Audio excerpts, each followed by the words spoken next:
Thermal phenomenon chapter থেকে বেশ কিছু ইম্পর্টেন্ট এমসিকিউ কোশ্চেন তোমাদের জন্য নিয়ে এসেছি। তো চলে আসি আজকের প্রথম প্রশ্নে। এখানে বলা হচ্ছে which of the following is the SI unit of heat. হিটের এসআই ইউনিট কি? এটা আনসারটা হচ্ছে অপশন বি, জুল। তার পরবর্তী প্রশ্ন দেখো, heat flows from hot body to cold body. Option B is the right answer. তারপরে প্রশ্নটা চলে আসি, দেখো specific heat capacity of a substance is defined as. এটা কি হবে? এটা হচ্ছে heat required to raise temperature of 1 gram by 1 degree centigrade. দেখো তারপরে অপশনটা 1 ডিগ্রি সেন্টিগ্রেড আছে, কিন্তু এখানে 1 কেজি আছে। এটা যদি 1 কেলভিন হতো তাহলে কিন্তু আমরা অপশন বিটা কারেক্ট বলতাম। কোশ্চেন নাম্বার 4 এ চলে আসি, which of the following has the highest specific hit.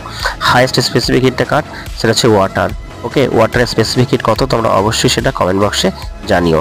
তার পরবর্তী প্রশ্নে চলে আসি, when water is heated from 0 degree centigrade two 10 degree centigrade it's volume. এটার আনসারটা কি হবে? এটাও তোমরা কমেন্ট বক্সে জানিও। ভিডিওটা ভালো লাগলে অবশ্যই